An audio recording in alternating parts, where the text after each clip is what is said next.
మహాశివరాత్రిని పురస్కరించుకుని నల్గొండ పట్టణ కేంద్రంలోని పానగల్ ఛాయా సోమేశ్వర ఆలయంలో తెల్లవారుజామున 3 గంటల నుంచి కూడా అభిషేకాలు కూడా ప్రారంభమయ్యాయి. పెద్ద ఎత్తున కూడా భక్తులు బారులు తీరినటువంటి పరిస్థితి కనపడుతుంది. మొత్తం కూడా 3 క్యూ లైన్లను ఏర్పాటు చేసి కూడా మొత్తం కూడా దర్శనానికి పంపిస్తున్న ఆ పరిస్థితి కూడా కనపడుతుంది. మొత్తం విజువల్లో కూడా చూస్తున్నాం. మొత్తం కూడా 3 క్యూ లైన్లు ఏర్పాటు చేసిన భక్తులు కూడా ఎక్కడ ఎలాంటి ఇబ్బందులు జరగకుండా కూడా అన్ని ఏర్పాట్లు పూర్తి చేశారు ఆలయ అధికారులను కూడా చెప్పుకోవచ్చు. మొత్తం కూడా ఆ సాయంత్రం కూడా స్వామి శివపార్వతుల కళ్యాణం కూడా నిర్వహించబోతున్న పరిస్థితి కనపడుతుంది. మొత్తం కూడా దీనికి సంబంధించి ప్రధాన అర్చకులు ప్రస్తుతం ఉన్నారు, వారితో మాట్లాడించే ప్రయత్నం చేద్దాం.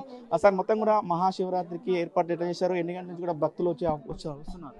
ఓం నమ శివాయ. ఈరోజు శ్రీ శ్రీ ఛాయా సోమేశ్వర స్వామి దేవస్థానం అండి. ఈరోజు తెల్లవారుజామున మహాశివరాత్రి ప్రారంభం అవ్వడం కూడా జరిగినది. ఈరోజు తెల్లవారుజామునే ప్రధాన గర్భాలయంలో రుద్రాభిషేక కార్యక్రమం నిర్వహించుకొని అలంకరణ చేయడం జరిగినది.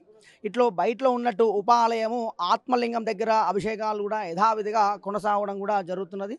కాకపోతే మనకు ఉదయం 3 గంటల నుంచి ప్రారంభమైనది. భక్తులు కూడా అధిక సంఖ్యలో ఇంకా తరలి రావడం కూడా జరుగుతున్నది. మనకు గర్భాలయం ఒక 12 మంది 13 మంది గర్భాలయంకి వెళ్ళి అభిషేకం కార్యక్రమం స్వస్థాలతోటే కార్యక్రమం కూడా నిర్మించుకోవడం జరుగుతున్నది. భక్తులకు ఎటువంటి అవసరం కలగకుండా అన్ని ఏర్పాట్లు కూడా చేయడం జరిగినది. పోయిన ఈ 2024లో ఒక 3 లక్షల నుంచి 4 లక్షల మంది అధిక సంఖ్యలో భక్తులు రావడం జరిగినది. ఈ అంచనా ప్రకారంగా 300 ఏళ్లకు ఈ మహాశివరాత్రి అత్యంత ప్రీతికరమైన ఆ త్రయోదశి రావడానికి చాలా ఎంతో విశేషమైన రోజు. అదేవిధంగా మనకు ఈ అభిషేకాలు యథావిధిగా 9 వరకు అభిషేకాలు కూడా యథావిధిగా కొనసాగుతాయి. 9:30కు మనకు శివపార్వతి కళ్యాణ మహోత్సవం కూడా అనంతరం ఉంటుందండి.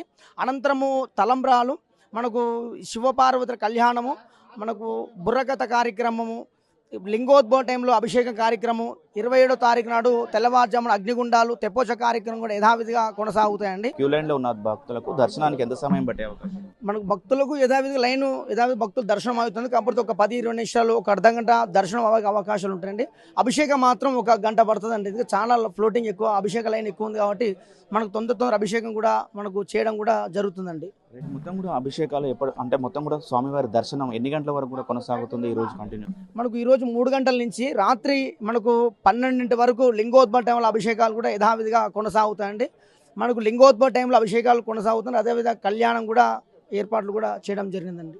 మొత్తం కూడా ఇది తను చెప్తున్నటువంటి పరిస్థితి కనపడుతుంది. పెద్ద ఎత్తున కూడా క్యూ లైన్లో భక్తులు వచ్చినటువంటి పరిస్థితి కనపడుతుంది. ఉదయం తెల్లవారుజాము నుంచి కూడా మొత్తం కూడా భక్తులు వచ్చిన ఆ పరిస్థితి కూడా మనం విజువల్లో చూస్తున్నటువంటి పరిస్థితి. మొత్తం కూడా నల్గొండ జిల్లాతో పాటు ఉమ్మడి నల్గొండ జిల్లా వ్యాప్తంగా కూడా ఇటు నల్గొండకు సంబంధించి మిర్యాలగూడ వాడపల్లి దగ్గర వచ్చి, అదేవిధంగా మేల చెరువు, ఇటు సూర్యాపేట జిల్లాకు వచ్చేసిన తర్వాత పిల్లల మరి శివాలయం మొత్తం కూడా శైవ క్షేత్రాలు మొత్తం కూడా శివనామ స్మరణలతో కూడా మారుమోగుతున్నాయని కూడా చెప్పుకున్నటువంటి పరిస్థితి కనపడుతుంది. మొత్తం కూడా ఒక అరగంట గంట భక్తుల కొరకు 1 గంట సేపు వరకు దర్శనానికి సమయం పట్టే అవకాశం ఉందని కూడా చెప్తున్నారు. వచ్చిన భక్తులను వచ్చినట్టు కూడా దర్శించిన తర్వాత కూడా మళ్ళీ పంపిస్తున్నటువంటి పరిస్థితి కనపడుతుంది. పెద్ద ఎత్తున బయట క్యూ లైన్లో ఉన్నటువంటి పరిస్థితి కనపడుతుంది. మొత్తం కూడా ఇదైతే పానగల్ ఛాయా సోమేశ్వర ఆలయానికి మొత్తం విద్యుత్ దీప ఆకరణలతో కూడా మొత్తం కూడా పూలతో కూడా డెకరేషన్ చేసినటువంటి పరిస్థితి కూడా మనం చూస్తున్నాం. మొత్తం కూడా ఏదైతే స్వామివారి గర్భగుడికి లోపలికి వెళ్ళడానికి కూడా మొత్తం కూడా భక్తులు పెద్ద ఎత్తున లోపలికి వెళ్తున్నటువంటి పరిస్థితి, స్వామివారిని దర్శించుకుంటున్నటువంటి పరిస్థితి. ఉదయం 10:30 తర్వాత కూడా శివపార్వతుల కళ్యాణం కూడా ఇక్కడ అంగరంగ వైభవంగా నిర్వహిస్తామని కూడా ఆలయ అధికారులు చెప్తున్నారు. వచ్చే భక్తులను కూడా ఎక్కడా ఇబ్బంది లేకుండా కూడా అన్ని ఏర్పాట్లు చేస్తామని కూడా అధికారులు చెప్తున్న పరిస్థితి కనపడుతుంది.